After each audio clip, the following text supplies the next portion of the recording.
From the Baker Institute for Public Policy at Rice University in Houston, Texas, this is the Baker Briefing.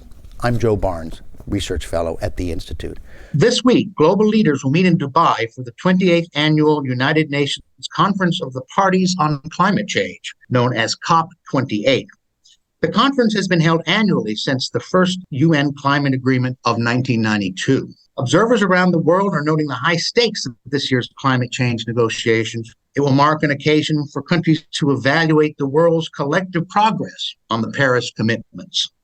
There's a lot to tackle today, and so we've convened a panel of experts to help us break down the issues and help us become better informed observers of COP28.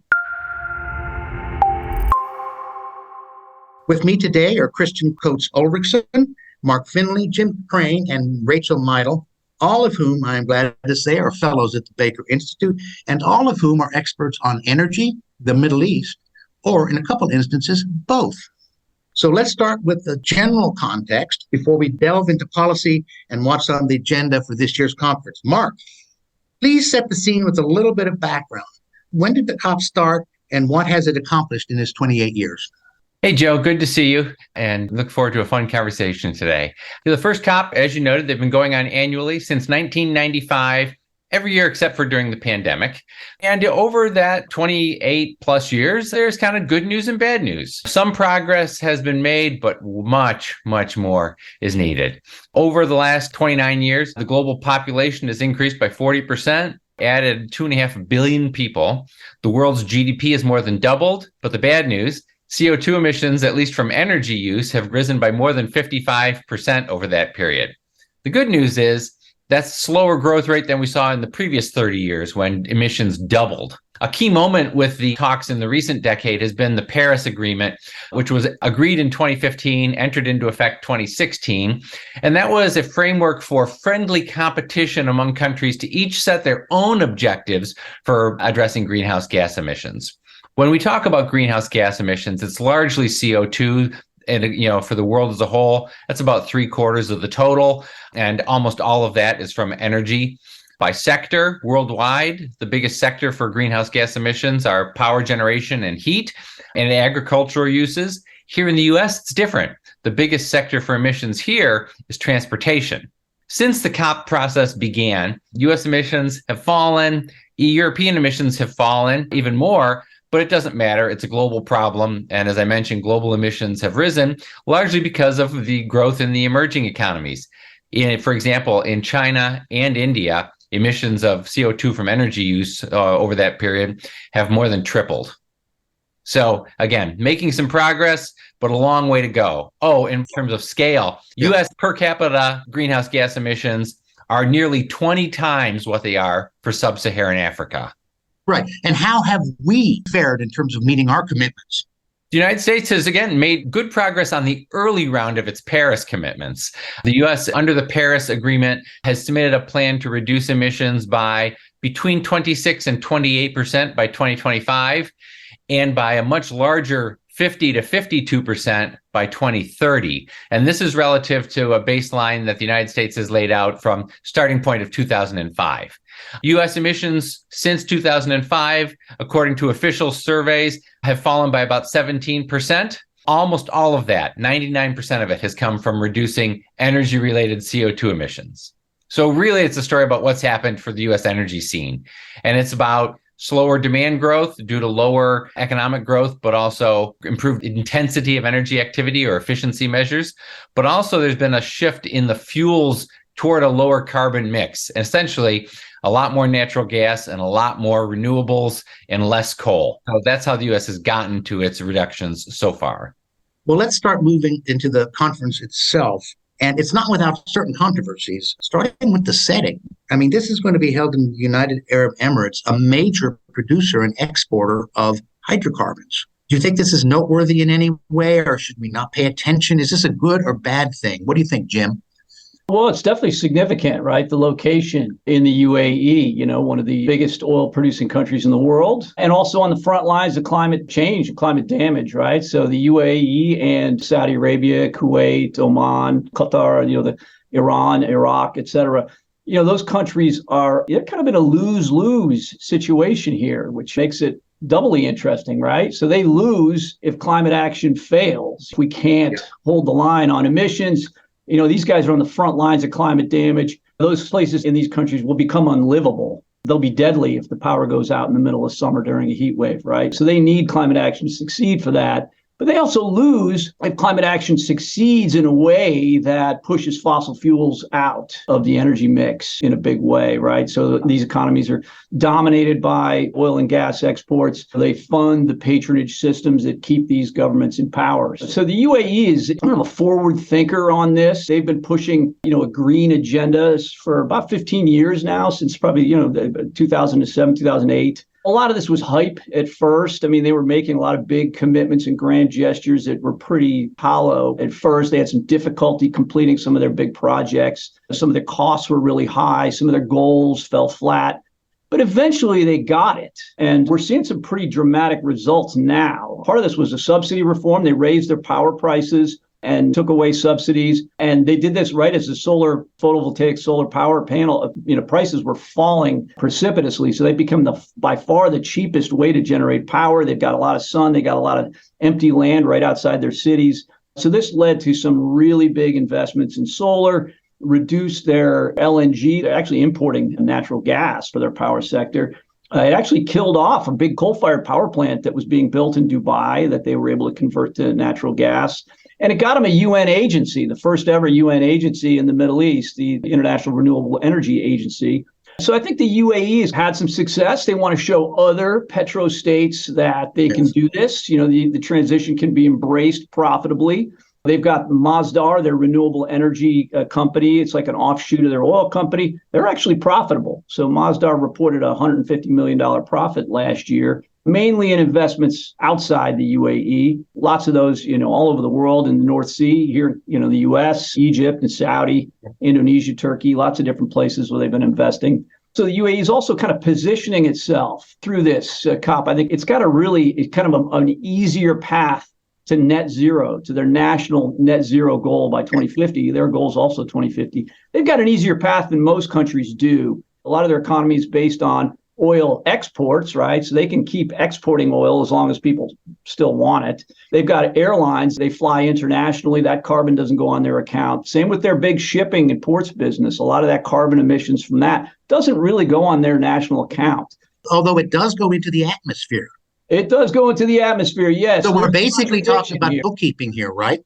Yes, exactly. This is exactly where I'm going with this. Yes. As far as a bookkeeping exercise goes, the UAE has got a fairly easy path. A lot of its economy lies for a national net zero goal lies outside that. It doesn't matter in the atmosphere, right? That carbon still goes up there. So, yes, there are some contradictions here with this. I mean, the other contradiction is that a lot of the technologies that they're using to decarbonize at home would be disastrous for them if the world embraced them wholeheartedly and moved away from Well, look, I mean, the UAE, God help us, the UAE is not the only country going into this conference with contradictions in its policies and approaches. I think even the United States might have some contradictions on occasion, although Lord knows we're almost perfect, as I've been told my whole life. Now, this is not the first COP in the Persian Gulf. We had one in Qatar some years ago. Now, Kristian, how did that work out back then? And how have things changed in terms of climate change in the Persian Gulf writ large, as opposed to the UAE, which I think Jim has covered magnificently? Thanks, Joe. So this is COP28, and we had COP18 11 years ago because we missed one during the pandemic. And COP18 was in Qatar in 2012. And this was the midpoint between the 2009 Copenhagen summit, which was seen as important, and 2015 and the Paris summit, which was also very consequential. In 2012, we didn't see anything of substance really come out of the first time we had a COP in a major fossil fuel producing state. What I think has changed over the last 11 years is, firstly, climate change is so much more real and urgent now, I think, in a way that it wasn't. In 2012, we've had a series of exceptional weather events of all kinds that has catapulted awareness of climate change up the political and popular agenda, even if we still lack some of the political will to tackle it. We also hear much more about climate action and energy transitions today that simply were far less on the policy landscape. In 2012, net zero strategies 2050. These were not really talked about 11 years ago. So the global landscape has changed a lot. And I think that's the main change. I don't think we can afford to have another COP that just sort of doesn't deal with any of the issues, especially given the global stocktake that's concluding this year. So the pressure, I think, is on the UAE organizers to deliver at least a moderately successful outcome in a way perhaps we didn't see back in 2012. Excellent. Now, look, Rachel, let's zoom out for a moment and talk about the vision of the COP and its overarching mission. How does sustainability fit into the overall COP agenda on climate change? Yeah, thanks for that question, Joe. And you're right. The term sustainability is become a major buzzword, and without really a lack of understanding on what it truly is or how it's defined. But the vision of COP is a sustainable future. Therefore, sustainability is at the heart of its mission. And that's why, I think it's important for COP to first level set the true meaning of sustainability and link this to climate change. How does that fit into the overall sustainability agenda? Let me just explain to you what sustainability is from my lens, and maybe this could give some clarity, but it's a life cycle balancing act. So if you think about it as a three-legged stool, where each leg represents a key pillar of sustainability that supports sustainable development, one leg of the stool would be the environment, the other socioeconomic, and the other financial and commercial. So achieving sustainability in its purest form requires that systems level approach that considers balancing all of these complex dimensions. And we do this to understand the risks, the trade-offs, the unintended consequences. And we look at this across the life cycle, across a product or a service entire value chain. And some of the things that we look at are government policies and geopolitics, impacts to indigenous communities, socioeconomic and demographic influences. We look at waste management, affordable goods and services, and many other subdomains. And this is really looking at it in its entirety, what leads to long-term systems balance and resiliency, as well as positive investor returns and welfare improvement. But there's really minimal knowledge or application of this at COP or in today's policies and decision-making. COP is really about climate change, right? And that's just one facet of the environmental dimension of the three-legged stool. And so it's often a single point of emphasis. But really, the way I explained it, sustainability is far more multidimensional and complex than simply concentrating on climate emissions and transitioning to alternative technologies, especially when some of these clean alternative technologies have significant environmental and social impacts along their supply chains. So we need a more comprehensive approach on the impact of the overall system and of any potential risk shifting before any action, policy, or product or technology is deemed sustainable. Yeah, it's easy to get excited and enthused about new technologies, but it is incumbent on us to carefully examine the consequences of their deployment, right? Yeah, absolutely, because the primary focus on, say, just climate or emissions, which are just two elements of that broad environment leg of the stool, while ignoring the socioeconomic or the commercial and financial or the economic leg, that's inevitably going to lead to collapse. So you have a systems failure in sustainability. So that's why it's important to understand what that equilibrium is.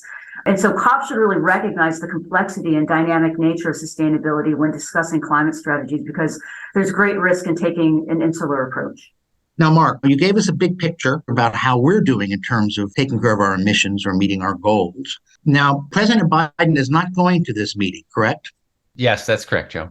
Has that sent a signal about our commitment? And what sort of leadership role do you expect the United States to play in this upcoming meeting? Well, I think former Secretary of State, now the U.S. climate envoy, John Kerry, is representing the United States along with a number of other government officials. And, he's made the point that historically, the president doesn't always go to the COP, and that with the crisis in Ukraine, with the crisis in Israel and Gaza, he's got other things to do. The president is kind of busy right now. So, I think we can cut him some slack, don't you?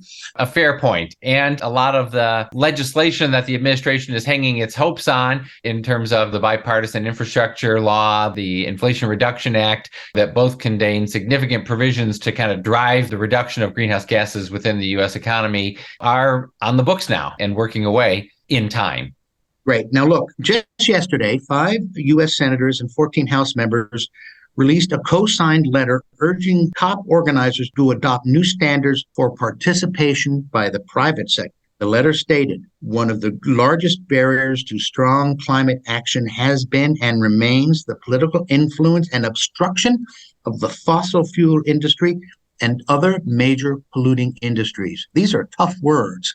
Jim, does this statement have merit, or is the real situation a bit more nuanced?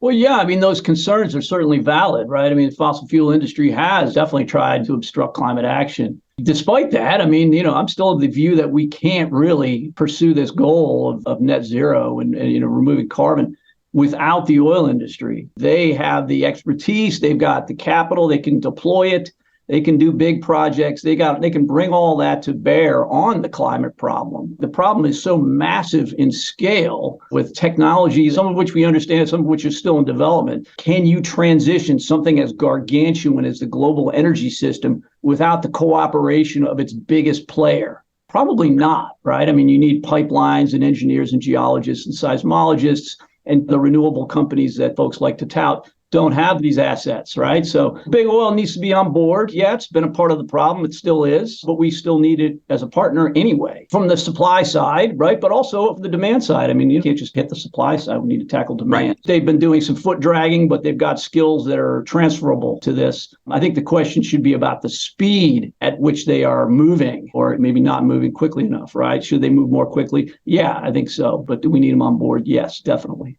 All right, here's a quick follow-up for you, Jim. The BBC recently published some internal documents regarding the conference.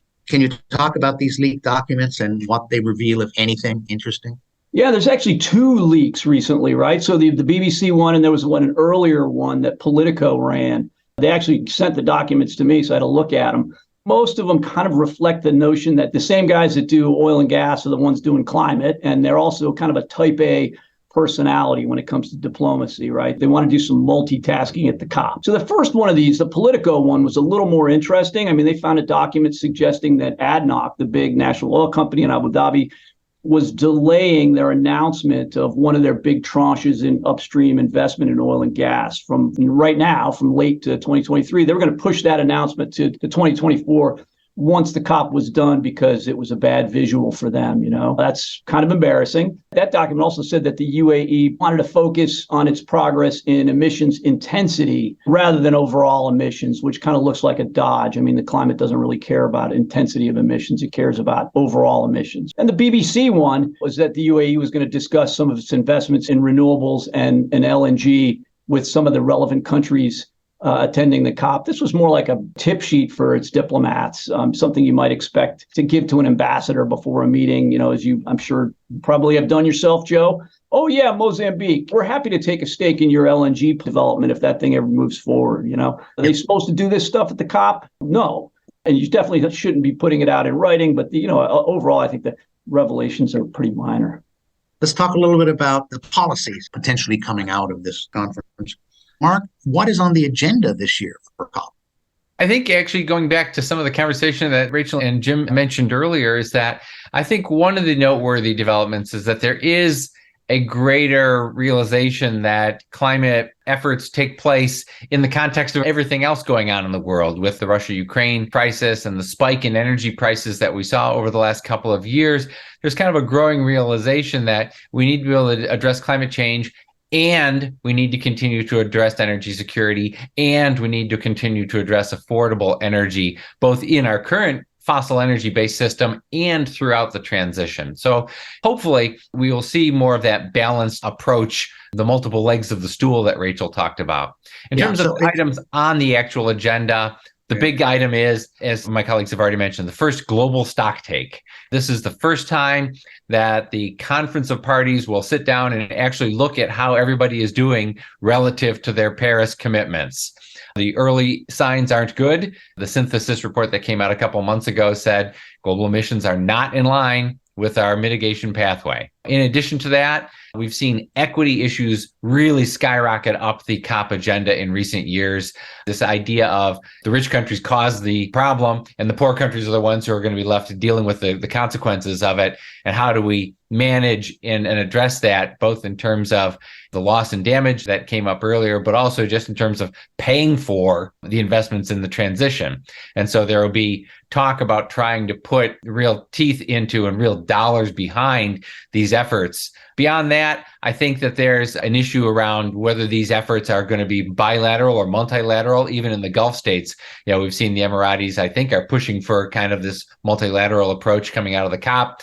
And just recently, the Saudis announced that they're going to unilaterally try to deal with climate-related aid on their own with countries. On top of that, there'll be issues around how do we adapt to climate change? Are there changes to be made in food production and land use? There's a lot of talk about a potential endorsement of an eventual phase out of fossil fuels, but for the reason that we've talked about, that's, I think, a stretch at this point. The bottom line is that when we're dealing with climate change, when we look at a list of ways to resolve the problem, we really should tick the box that says all of the above. Right. Well, as we learned earlier, and Jim mentioned it, policies aimed at restricting investment in fossil energy supply without commensurate policies to address the demand side lead to price spikes. And I think the political reality in any electoral system is that leaders that are seen at failing to deliver affordable energy today aren't going to be in office long enough to successfully address the long-term challenge of climate. Excellent point. Now, Kristian, on this whole question of the global stocktake, which sounds a bit like a name and shame exercise to me, are there any countries that are going to be particularly red-faced after the stocktaking, or do you know? Well, some countries look like princes now. Well, I think the stocktake's importance is that it will firstly show that the ambition, the goal set in Paris in 2015 of trying to limit climate change, global warming by 1.5 degrees Celsius is way off target so far. And even trying to keep it within 2 degrees Celsius is so far at least not being met. And so I think collectively there's going to be a realization over the next couple of weeks that as worthy as the initial efforts have been in at least reducing emissions so far, there's still an awful long way to go. I think the importance of the global stocktake now is to shape the roadmap of the next 5 to 7 years up until 2030 and beyond, because the results of this global stocktake will then eventually feed into the next round of nationally determined contributions expected around 2025, and then the next global stocktake, which is expected in 2028. So this is the importance of this meeting now in setting the next phase of this roadmap. And for countries like the UAE, which, as Jim and others have said, continue to derive a significant proportion of their GDP from oil and gas, I think there's a realization they do need to be at the table when these decisions are being taken, just because this is, again, critically important to their own economic well-being, how the rest of the world moves forward in this next phase up until 2030. So that, I think, is the importance of this global stocktake, in showing that much more needs to be done, but how to do it and who will do it, I think, will be the critical issues going forward. Excellent. Now, look, Mark, you talked about some of the equity issues associated with going forward on climate change. And to me, those are going to be transfer of resource questions, which are, as you know, some of the most difficult things to do internationally, is to agree to substantial transfers in real resources. How does this whole question of equity play into, let's say, the loss and damage fund? Is there any connection at all? That is the connection. Yeah, absolutely. I mean, the idea is that the emerging economies say, you guys, the rich countries, are the ones who've accounted for all of these emissions that are, changing the climate. But you're turning to us and saying, you can't live like we did. You can't aspire to consume energy and enjoy the benefits of it in terms of wealth and quality of life that you enjoy, and that's fundamentally unfair. Yes, and it's not a new concept, by the way. There was an agreement at the 2009 COP to put $100 billion into a financing fund to help emerging markets develop more sustainably. The actual funds that have come through that mechanism have been woefully short of the original target.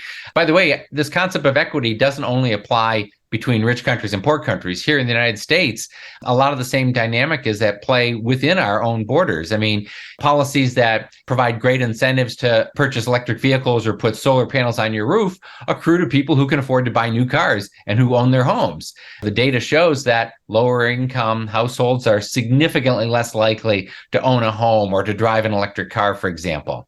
And moreover, they tend to spend a higher share of their income on energy. And so policies that restrict energy supply and drive up energy prices fall disproportionately on lower income households. I think there's growing recognition of that. But this idea that you have to address equity as well as sustainability, as well as security, as well as affordability, I think is increasingly important within the COP process. And, as Rachel pointed out, you can't succeed without it. So hopefully that's a positive sign. Now, look, your comment about less developed countries, however you want to describe them, bridling a little bit about being told they have to do this and do that in ways that might damage their ability, let's say, to provide electricity to their populations, right, at an affordable cost. I must say that whenever I hear somebody promote degrowth as one of the ways that we can address climate change, I always say, go to a third world country and come back and tell me that. What about y'all? What do you think of that? I can speak to that. I mean, just from the lens of sustainability again, right? Because, look, energy transitions and sustainability is complex and it's going to look different everywhere. And so really perspective matters. And our energy transition and sustainability solutions in the OECD world and the United States is going to look diametrically opposed to sub-Saharan Africa or Southeast Asia. Even in the Middle East, energy transition and solutions and technologies are going to look vastly different elsewhere. And that's something that we often forget in these discussions. I mean, look, what is it, like 940 million people worldwide don't have access to electricity. I know, an amazing statistic, Rachel, amazing. Yeah, I mean, more than double that lack access to reliable energy services at all. So that's when we talk about the right pathway in energy transition solutions. I mean, we have to understand that perspective matters and that transitions will look different everywhere.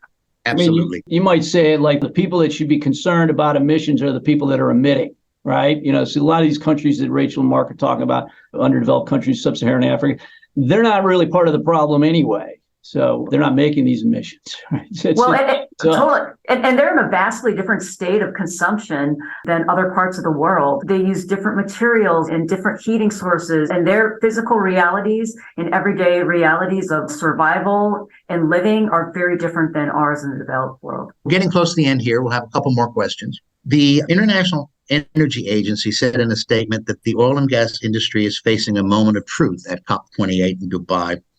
Executive Director Fatih Birol said, with the world suffering the impacts of worsening climate crisis, continuing with business as usual is neither socially nor environmentally responsible. Rachel, how seriously should we take his injunction?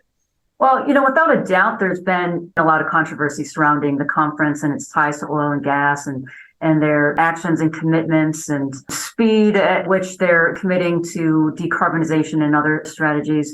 First off, I'd say, this really presents an opportunity for the industry to demonstrate their commitment to climate change, but not just to that, but really to the larger sustainability agenda by balancing their roles as major oil producers with a global need for sustainable energy solutions. But fundamentally, I think it's unreasonable and unrealistic to think that the world can simply and suddenly unplug from current energy systems. Oil and gas are critical materials to a diversified energy future, and they're required feedstocks for all of the different alternative energy products and the technologies that are needed to deploy them.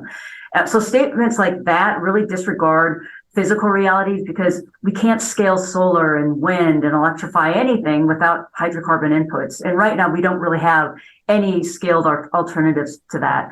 And also, I have to say, in discussions like this, we often forget that economic viability and consistent profitable growth, one of those legs of that stool, it's a key pillar. And so if oil and gas companies, if they redirect capital to what is deemed by IEA as cleaner energy, then you compromise the shareholders. They also have the debt payments that need to be made. Operating costs are still there. And so all of this affects profitability, which then encumbers tax receipts in addition to payments that have to be made to the host governments by national oil companies. So from a sustainability perspective, that formula is really destabilizing and comes with great risks. So the focus should really be about how to build businesses that are profitable while also reducing emissions, concurrently improving the overall sustainability profile. follow up on Rachel's point. The reality of the energy system around the world today is that oil and gas are 60% of all the world's energy use. If we add in coal, fossil fuels account for upwards of 80% of the world's energy use. With energy being so central to our economic well-being, it was only last year, as oil prices and gas prices were spiking after the Russian invasion of Ukraine, that the IEA was actually saying that the oil and gas industry was not investing enough in oil and gas supply at the moment. Yeah, it's damned if you do and damned if you don't, right, for the energy industry in many ways. Like maybe just a short point here, but the non-oil and gas side of the energy equation is just less profitable. I mean, the rates of return are lower. The business is going to be smaller. So we're not going to decarbonize without a reduction in profits. There's going to be a reduction in returns. And I think that's a big part of the problem is that, hey, decarbonizing, moving into these new energy systems just doesn't look as profitable as taking oil and gas out of the ground and putting it on boats and selling it. So that's a big hurdle. That would suggest lower private sector investment. Less incentive to invest. If you're a country that can pull it out of the ground for $8 a barrel and sell it across your border for 80, there's no business that's going to give you a return that's anywhere close to that. So everything fails in comparison. Look, guys and ladies, this is one of these discussions we could go on forever. It's fascinating. It's both timely and it deals about today and 10 years from now and 20 years from now. I'd like to thank you all. You've all provided unique and useful insight, and you all get a minute. Give your final thoughts on this issue. But we'll start with Rachel. Sure. And this all underscores the fact that the issues of today are just so complex, right? We have technological change, economic growth, geopolitics, energy trade, energy poverty, energy security. And we have increasing mineral and material demands. And all of this is interwoven with national welfare, social equity, environmental performance, and domestic and international economic principles and priorities. And so, improving the understanding of this is really complicated, right? And that's why sustainability is so complicated and hard to wrap our heads around. But I think with COP28, there really is a greater commitment to creating realistic ambitions. I mean, hopefully, and working with and across the entire energy sector on different strategies. But, mitigation and reduction of GHGs can take on a number of forms. And I think industry is working on a number of ways to do this, scaling and expanding carbon capture, storage and reuse technologies, chemical valorization of different types of emissions, chemical recycling platforms.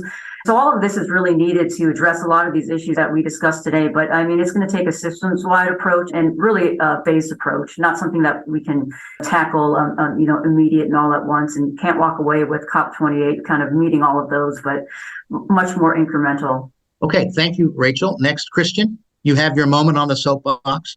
Thank you. I think if the COP28 can show that oil and gas producing countries and oil and gas companies can be brought onto the same page as everybody else to move forward, that will be a success, because as others have said, this will only work if everyone's pulling in the same direction. On the other hand, if what we see over the next 2 weeks is just a series of open squabbles that kind of drives that wedge even greater, then I think that'll be a missed opportunity. So a lot of diplomatic finessing over the next 2 weeks to see if a unified approach is even feasible for the next phase of these talks. Jim? Yeah, well, I'm sort of hopeful that maybe there'll be some small wins here and there, right? So on methane emissions, that seems to be an easy one that everyone agrees on. So let's drive them down. They're a big problem with, short-term warming. If you think about the coal situation here, I mean, 3 countries are burning 70% of the world's coal. Okay, so China, India, and the U.S. I mean, it only takes 3 countries to move the needle on coal. If there were some commitments around that, that could happen. And then the last one, just this thing is going to take place in Dubai. Dubai loves the spotlight. I suspect they're going to have some kind of dramatic announcement. I can't imagine them letting this opportunity go by with at least some kind of a splashy announcement. So curious what that might be. And so we'll finish up with Mark, with whom we began. Mark, any concluding thoughts at this point? Well, I think one concluding thought is that heed Jim's final point. As the man who literally wrote the book on Dubai, he knows whereof he speaks. Beyond that, we've been having COPs since 1995, and greenhouse gas emissions keep going up. We have work to do. But the one truly inexhaustible resource that we have is human creativity. There are 8 billion brains out there, each of whom has a vested interest in having a sustainable pathway forward. If we can figure out how to line up the incentives, properly, I'm highly confident that human creativity can find solutions to this problem. I would like to thank you all. I'd like to point out that even on this little podcast, we have 1, 2, 3, 4 of those brains, Mark, that are going to usher us into paradise. In all seriousness, thank you very much. And I hope I've learned a lot, and I certainly hope that our listeners have. And thank you very much, all of you. Today's episode was produced by the Baker Institute for Public Policy, which provides meaningful policy analysis on the most critical challenges facing Texas, the United States, and the world. Baker Briefing is produced by Victoria Jupp, Shannon Moriarty. AV production is led by Kevin Young. Visit bakerinstitute.org to learn more.